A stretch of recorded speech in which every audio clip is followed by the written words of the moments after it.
Avatatlan fülek talán nem is hallottak erről a rendezvényről, holott ma már több mint 6000-en vesznek részt rajta tavasszal, ősszel és karácsonykor is. A kétnapos rendezvény óriási területen és változatos programokkal várja az érdeklődőket.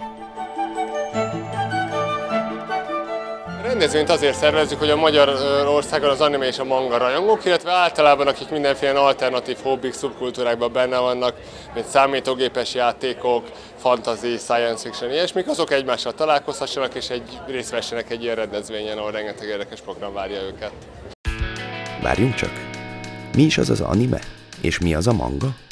Kezdjük akkor a legelején.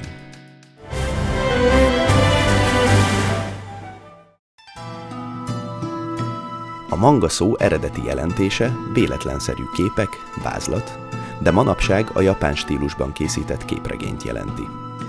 A mai manga a klasszikus japán ukió-i festészet és a nyugati művészeti hatások találkozásából fokozatosan alakult ki.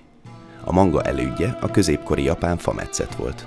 A műfaj igazi atyjának Osamu Tezuka tekinthető. Az igazi manga fekete-fehér, színeket egyáltalán nem alkalmaznak. A másik jellemzőjük, hogy a mangákat jobbról balra és felülről lefelé kell olvasni. Az anime az animation szóból rövidült, jelentése japán animációs film és a második világháborút követő zaklatott időszakban alakult ki. Hogy viszonylag alacsony költségvetéssel dolgozhassanak, átvitték a mangák rajzolási stílusát az animékbe, és egy egyedi animációs stílust fejlesztettek ki. Olyan hatáselemeket alkalmaztak, amelyek kevés rajzolást igényeltek. Az anime a mangával ellentétben mindig színes.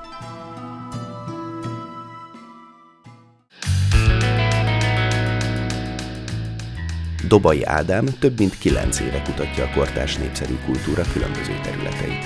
Többek között az animék és a mangák világát. Magyarországon van egy nagyon nagy luk az ifjúsági kultúrában. Van zseniális gyerekirodalmunk, vannak gyerekverseink, vannak gyerekregényeink, amik nagyjából a 8-10 éves, tehát a pszichológiai szemlélet szerinti látencia periódusig lefedik nagyjából a fiataloknak a kulturálódását. És amint kilépünk ebből, tehát amint a serdülőkor képbe kerül, van egy hihetetlen nagy tátongó űr jelenleg a magyar népszerű kultúrában. Egyszerűen nem készül elég olyan termék, ami a mai magyar fiataloknak a konkrét mai világban levő problémáiról szólna. Ennek nagyon sok oka van, amiben most nem mennék bele, mert ez rettenetesen bonyolult. A lényeg az, hogy ennek az űrnek a helyére be tudnak jönni olyan külföldi termékek, kulturális termékek, amik ezt a funkciót betöltik. Ezek egyike volt az anime és a manga, amely lehetőséget igazán a rendszerváltozás után kapott Magyarországon. A megismerést segítették a televíziók, melyek elkezdték vetíteni a japán rajzfilmsorozatokat, így mára felnőtt egy olyan generáció, akiknek első filmes élményeik kötődnek az anime figurákhoz.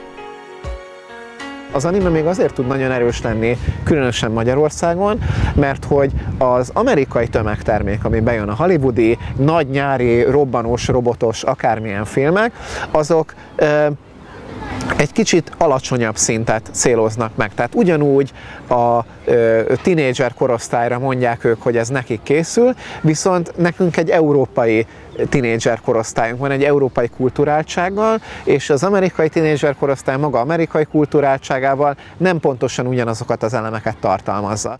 Tehát ez egy sokkal nyitottabb, a fiatalokat közvetlenebbül megszólító kultúra, ami azt mondja, hogy én tudok rólad valamit, most el fogom mesélni, vagy elfogadod, vagy nem, de ezek az életed mély rétegei. Az amerikai kultúra az jelenleg ezt nagyon kis százalékban teszi meg, mert hogy máshogy működik, mint a miénk. Tehát ezért van az, hogy aki intelligens, fiatal kultúrát keres Magyarországon, az el fog jutni a mangához és az animéhez, mert jelenleg ennek nincsen igazi, jó minőségi hazai képviselője.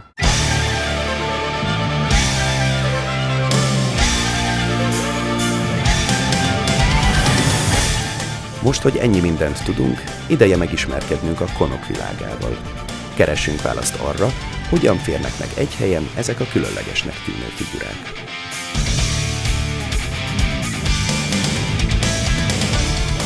Mindenki barátságos, nyitott a másik felé, nem olyan, mint a hétköznapi életben.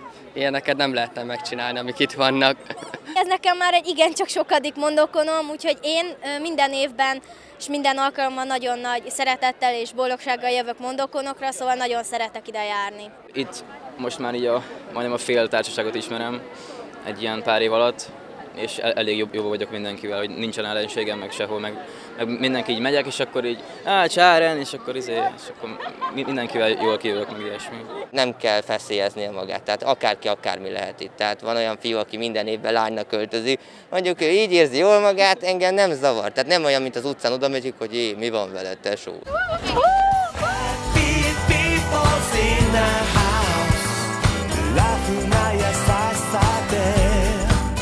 A programjaink eléggé sokfélék, talán legnépszerűbbek a versenyek, tehát ahol a különféle látogatóink legkülönfélebb versenyeken vehetnek részt. Jelmezkészítő, rajzverseny, videóklipvágó, számítógépes játékokon vetélkedni, novellaíró pályázat, tehát a legkülönfélebb, legtöbbször ilyen kreatív hobbikhoz kapcsolódó versenyeink vannak. Ezek adják a program gerincét, emellett ugye van egy vásár, legkülönfélebb dolgokból, ami érdekli az embereket. Vannak filmvetítések, előadások, távol-keleti kultúráról, videójátékokról, mindenféle science fictionről, tehát a legváltozatosabb témákban.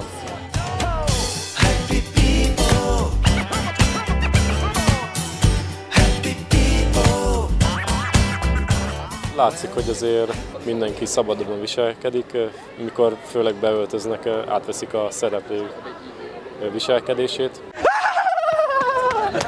Beszélhetünk kialakult magyarországi anime kultúrára? Azt szerintem még erősen túlzás. Szerintem ez még csak egy ilyen gyereki találkozó. Hát amikor ide jönnek japánok, amikor náluk egy hetes konferencia van tényleg, tehát ez a 2 napos vigadó maximum, annak lehetne mondani. Magyarországon egyszerűen nem mérhetők olyan nagy számban a szubkultúrák, mint más nagyobb nyugati országokban. Tehát nyilvánvalóan soha nem fogjuk elérni egy amerikai szubkultúrának egy méretét, egy angliai szubkultúrának, vagy egy svédországi, vagy egy német, vagy bármelyik nagyobb országot mondhatnám. Egyszerűen azért, mert nincs annyi ember. Százalékos arányban viszont, most nincsenek nálam adatok, de azt tudom mondani, hogy bőven megvannak azok a százalékok, amiket más országoknak a hasonló szubkultúrái hoznak, és az igaz a science fiction szubkultúrára, a szerepjátékosokra, és a többi, és a többi. Szubkultúratagnak lenni, mások számára furcsa dolgokat nézni, extrém ruhákban rendezvényekre járni, valljuk meg őszintén, nem átlagos dolog. Mit szól ehhez a család? Mit szólnak a barátok? Inkább negatív a hozzáállásuk, és inkább így, hát nem annyira szeretik ilyen, hogyha így beszélek róluk nekik, meg ilyenek. Engem eléggé gúnyolnak érte, 6 évig vertek érte. Komoly. És miért csinálták ezt? Mert nem olyan vagyok, mint ők. Van, aki nagyon jól fogadja, és tetszik neki, amit csinálok, de van, aki kicsit úgy elhúzódik, illetve hát ilyen sztereotípiákat mond rá, rám húz egy sablont, hogy én ilyen vagyok. Szerintem pozitív visszajelzés, mivel amint beilleszkedtem az új iskolába, ott is sokan voltak ilyen animések, mint én, és ők is nagyon szeretik ezeket az animéket. Van, akik kinevetnek miatta, de azokkal nem foglalkozok. A többsége az meg így semmis marad, hogy én ezt így szeretem, és így elfogadják. Családszinten nagyon jól állnak hozzá, mármint, hogy még segítenek is a ruhának a készítésében. Viszont azért a munkahelyemen, meg így akik nem állnak olyan közel ehhez a műfajhoz, ők azért valamilyen szinten elviccelik a dolgot. Aki kicsit jobban ismeri ezt a területet, és tudja, hogy hol van ennek a helye a kultúrában, tehát hogy más helye van a rajzfilmnek a japán kultúrában, mint a magyar kultúrában, ahol tradicionálisan a gyerek demográfiával van azonosítva a rajzfilm. Ott nem lepődnek meg azon, hogy vannak erőszakos filmek, vannak olyan filmek, amiben véres tartalom van, vannak olyan filmek, amiben szexuális tartalom van, van olyan film, amiben pornográf tartalom van. Százalékban elég kevés az a többi műfajhoz képest, ami szexuális tartalmú, csak amikor a bulvárosan elhozzuk a keletet nyugatra, akkor szeretünk rámutatni, hogy látjátok, milyen furák ezek a népek, mert ilyeneket csinálnak. És ezért a sajton keresztül, ami eljut, a szenzáció hajhászaton keresztül, az mindig az extrém dolgokra fókuszált rá, tehát hogy kérem szépen itt vér van egy rajzfilmben. Vagy ismerem ezt a kultúrát, elég egy egészen picit ismerni ahhoz, hogy el tudjam helyezni, vagy egyáltalán nem ismerem, és a magyar konvenciók szerint próbálom értelmezni egy teljesen más kultúrának a termékét, ami kizárólag félreértéshez vezethet.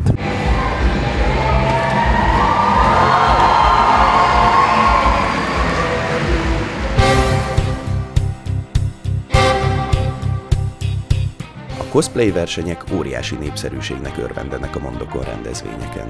A vállalkozó szelleműek indulhatnak craftsmanship és performance kategóriában is.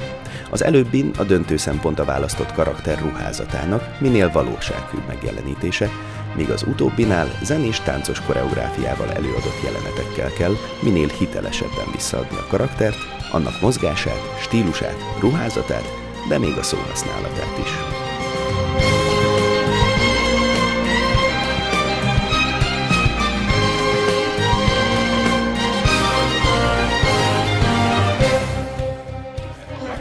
Onnád egy vasmacska.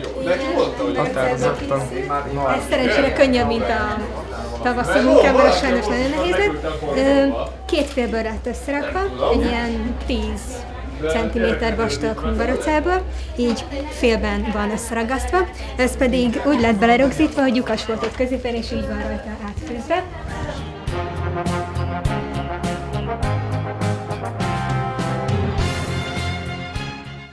Úgy vagyok vele, hogyha valakit cosplayersz, akkor az tartozom valamennyire a személyiségedhez is. Nagyjából egy hét volt az elkészülése, ugyebár a fekete rész az műbőr, itt elől megpróbáltuk csillogósabbra venni, hogy ugye jobban látszódjon, hátul annyira nem.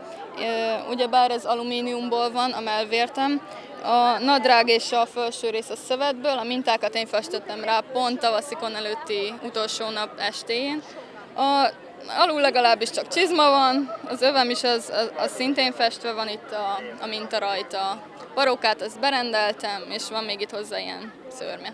A ruha elkészítése körülbelül 2-3 hónapba telt, mely ez fehér nehézsejemből, illetve bársonyból készült, melyen kézzel festett antikarany festék található. Minden minta egyedi, és kézzel készült. Egy évig, mert nem volt rá pénz, aztán betettem a sarokba, ott rendelni kellett a hajat, eBay, stb. Szóval, de mindig elővettem egy kicsit, aztán visszatettem azért, de meg lehetett csinálni 1-2 hét alatt összesen. The claw was estimated for 1 month and the swords 2 months. And the time for school and so on. Also die Perücke besteht aus 6 Kunsthaarperücken aus dem Internet bestellt. Einen Eisendraht-Untergerüstbau und das ist eine Arbeit von 2 Monaten circa. Das Fell ist ein Teppich, unterhalb ist ein muskuläres Gewand aus dem Internet bestellt. Natürlich muss man ein bisschen trainieren, aber das ist halt der Grundsatz. Schwanz ist auch selber mit einem Unterbau, damit es haltet, weil sonst wird er schnell kaputt. Ja, und das ist alles eigene Arbeit, sogar Bohnen, Sensorbean für alle Leute hier.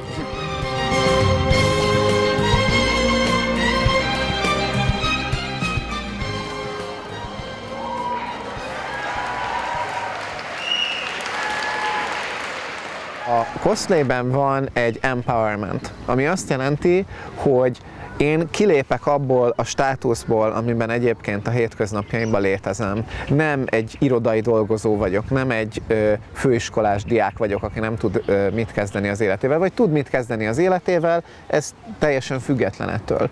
A lényeg az az, hogy át tudok lépni egy olyan világba, ahol ez a státusz felbomlik ideiglenesen, és én tényleg azzal, hogy belebújok egy karakternek a bőrébe, ez a karakterrel való, vagy annak a világával való azonosulásomat segíti. Az azonosulásom pedig azért fontos, és ez minden kultúrafogyasztásnál igaz, tehát amikor évezredekkel ezelőtt ültünk a tűz körül és hallgattuk valakit, hogy mit mesélt este démonokról és istenekről, ez ugyanaz, valamilyen szinten én szeretnék azonosulni azzal a szereplővel, mert szeretnék azonosulni azokkal az értékekkel, amit képvisel. Legyenek azok morális értékek, legyenek azok spirituális értékek, legyenek azok társadalmi értékek.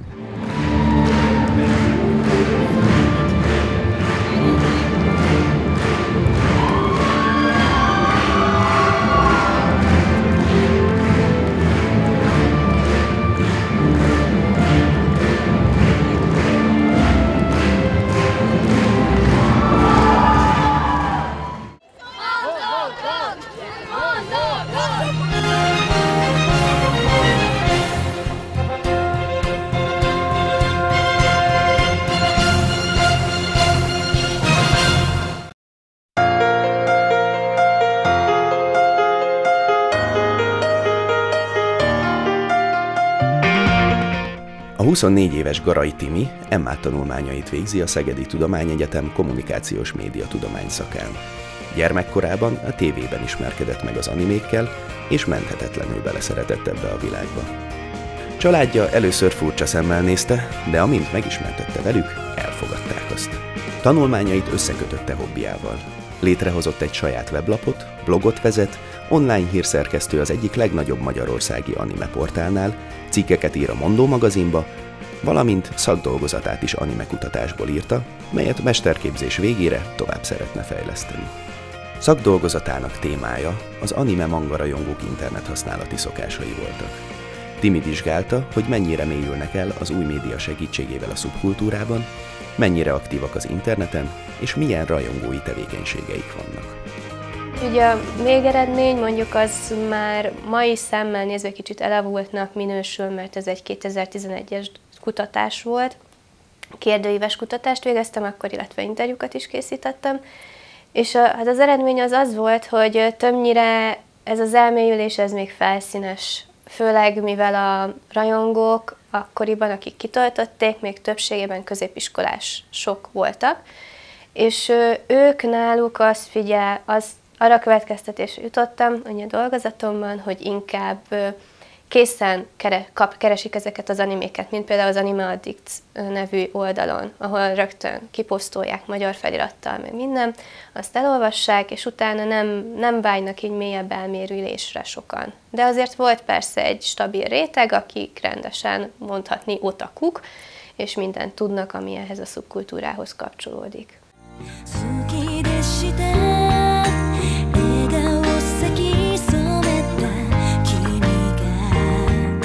Bloggerként 2005 óta működök, szintén mióta lett internet idehaza, és a blogomat először ilyen saját naplónak szántam, hogy amiket nézek, sorozatokat, arról írok magamnak bejegyzéseket, akár epizódikusan is. A sorozatokról ezeket eleinte csak animékről készítettem, utána elkezdtem egyre több mangát is olvasni, és utána arról is írogattam így.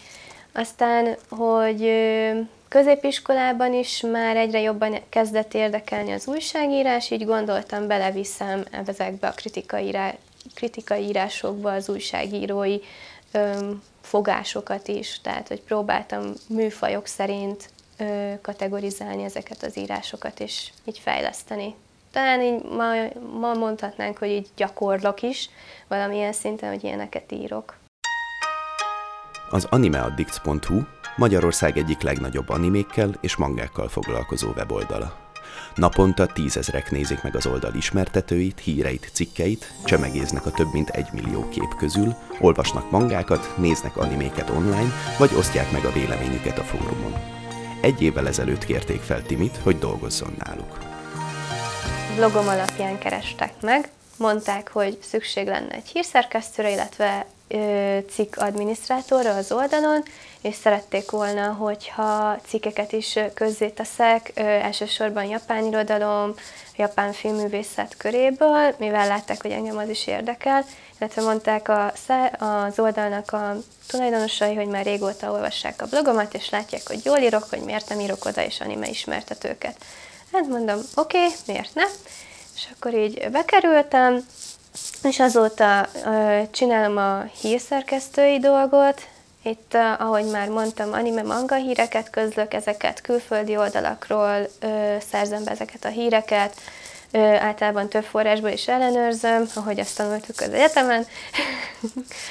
És van, hogy vagy olvasok japán magazinoknak, napoknak az angol kivonatát, megtaláltam interneten, azokat szoktam még így olvasni, hogy érdekesebb gazdasági, vagy inkább high-tech híreket, mert azt vettem észre, hogy azt jobban szeretik. Az oldalolvasói az ilyen, meg kulturális híreket, még azokat próbálok így írni nekik.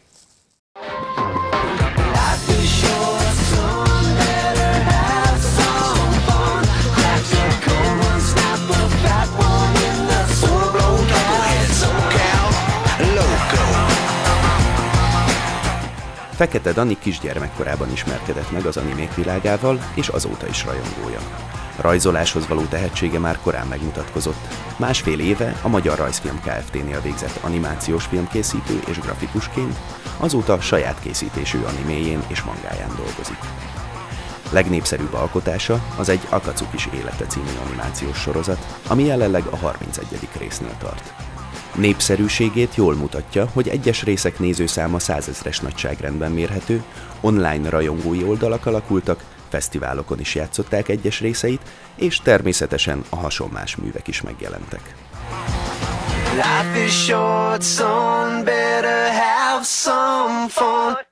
Nagy Naruto rajongó lettem, és akkor gondoltam arra, hogy miért is ne, hát akkor megpróbálkozok egy ilyen kis paródiával. Elsősorban ugye az vezetett előre, hogy önmagamat szórakoztassam, és természetesen akkor még húgomat is, ugye nem hiába lett bevonva a szinkronba.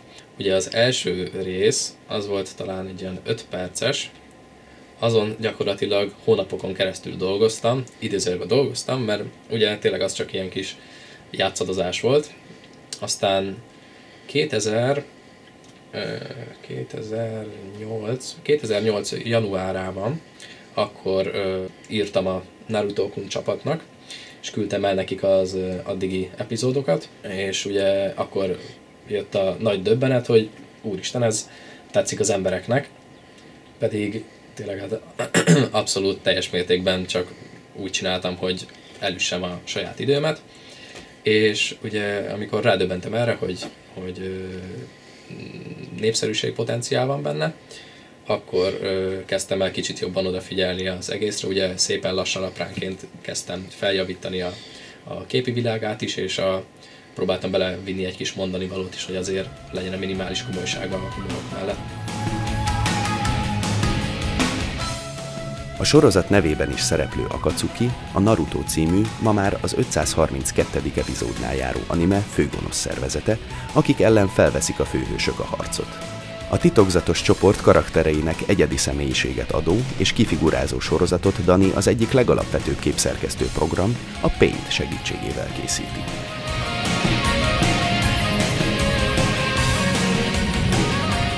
Paintben ugye egyesével meg kell rajzolni minden egyes képkockát, tehát hogyha akár van 2 karakter képernyőn, és mondjuk beszélniük kell, akkor kell egy képkocka, amin csukott szájjal vannak, és meg kell rajzolni még egy képkockát, amin nyitott szájjal vannak.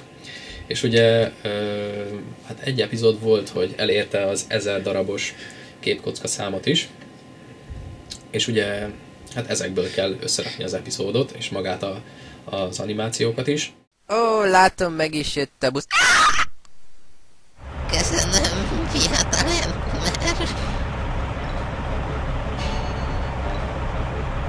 Csuktára is megítősi tönkrevágtad a polpozíciónkat! Ugyan kiszám, ez csak néhány aranyos nénike. Néhány? Ezek a buszra mindig fákában csapnak le. Wirklich? Natürlich! Szerinted miért van náluk mindig egy rakás telepakolt Tesco-s zacskó? Mert gondolnak az unokáikra? Nem meg azért, hogy a látszólag esetlen vénasszony látán a megtöretű gyenge halandók önként és micsimsétve nyújtsák át ülőhelyüket egy olyan generáció szülöttjének, aki vörösbőrön, fokhagymán és barátok köztön él? Amikor komplikáltabb animációkra került sor, mint például, felhozzak egy példát, akár harci jelenetek, nem sok volt, de például a 19. epizódban, amikor Pain harcolt a háromfejű kutya ellen, az is azért egy minimálisan kidolgozott harci jelenet volt, és az ilyen bonyolultabb animációkat azért már szakmai tudással kell véghez vinni. Shinra Tensei.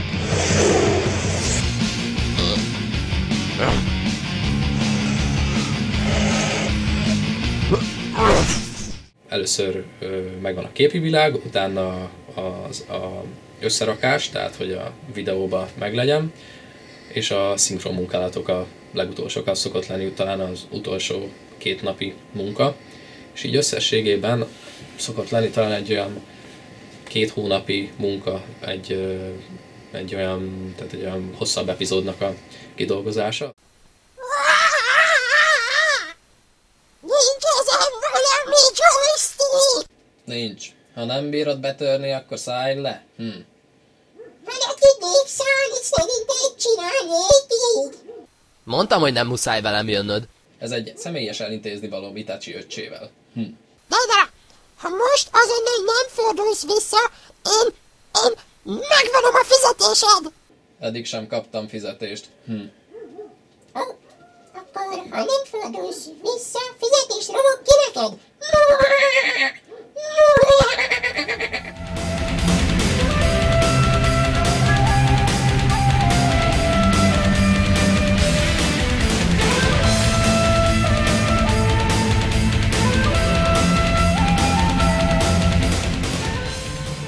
Körülbelül 1 éve dolgozok egy saját képregényem, ami körülbelül egy olyan 18 éves korosztályt mondanék ideálisnak, mint olvasó, de kicsit mesés, kicsit mondanivalókra összpontosító cselekmény lenne, és jelenleg azért szeretnék ezzel befutni mind anyagi szempontból, mind olyan szempontból is, hogy tehát valamit kezdjek magammal, és hogy talán hogy méltó utódja legyen az egy akacukis életének. Emlékezz rá, ki vagy. Nem mész innen, Mufasa! Sütsz az anyád szemét! Hát nézd meg! Kakuzu. Rajzoló embernek szerintem az a legfontosabb, hogy megfigyelje a dolgokat, megértse, és úgy vitelezze ki. És annyi dolog van a világban, hogy egyszerűen végtelenségig lehet találkozni olyan dolgokkal, amiket meg kell érteni, és meg kell újra teremteni papírformában.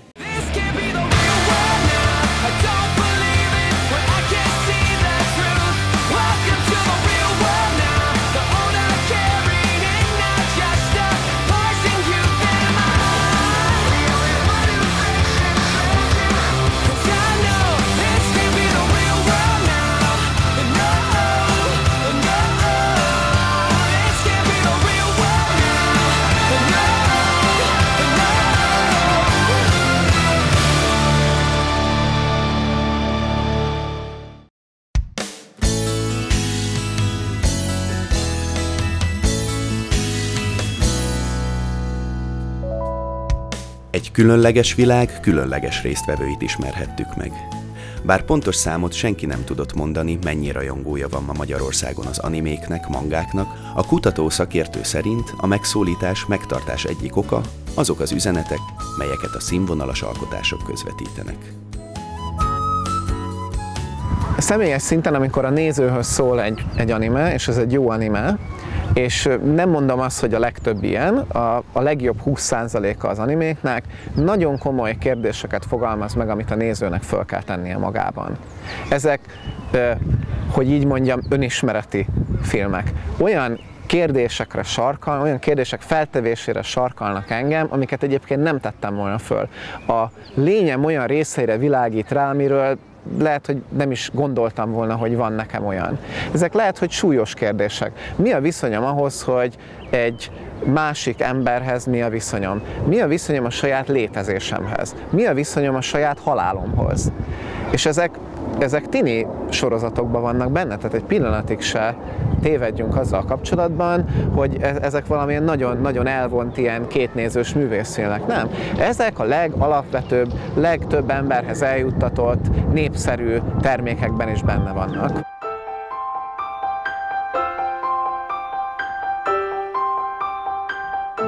Japán tömegkultúra magyar rajongókkal. Filmen, képregényben, nézve, olvasva, rajzolva, a választott karakter bőrébe bújva, együtt és egyedül, találkozón és interneten keresztül. Az anime és a manga mindenképpen közösséget teremtett Magyarországon is. Megfog és megtart. Titka is van, talán. Nézőként a válaszom egyszerű. Más és jó.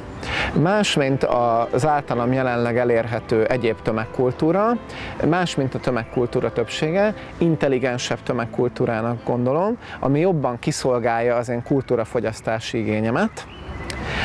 És ezen kívül olyan élet- és világszemléleteket hoz elém, amikkel egyébként nem ismerkednék meg, és olyan kulturális területeket ismerek meg, amikkel egyébként nem ismernék meg. Talán színesebbé teszi így a hétköznapjait az embernek.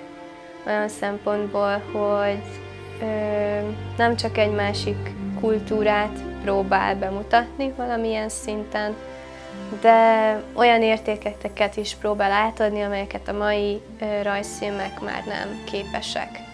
És ezek az értékek nem csak a gyerekeknek szólhatnak, hanem a felnőtteknek is. Gyermekérünket ez hozza leginkább a felszínre.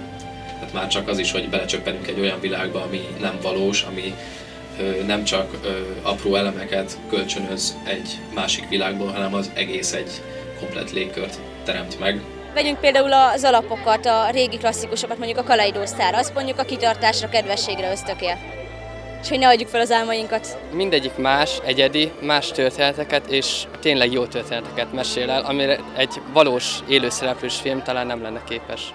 Élvezni kell szerintem. Ha valaki nem élvezi, mert nem szereti a meséket, vagy a rajzot, vagy az animációt, mert nem fogja meg azt, hiába bármilyen témát érinthet az anime, nem fogja megnézni soha. De ha valaki ez egy picit is szereti, vagy bele tudja élni magát, szerintem sokkal jobbak, mint a filmek, vagy a sorozatok, vagy amit a Hollywood, vagy az európai filmgyár ebbe a 10 évben összesen tud termelni. Nagyon szeretem, úgy elvon a környezettől, és mégis inkább azok a világok úgy jobbak, mert nem közösítenek ki meg ilyenek. Röviden meg kell fogalmazni, hogy mit adott nektek az anime világa, akkor mit mondanátok? Barátokat.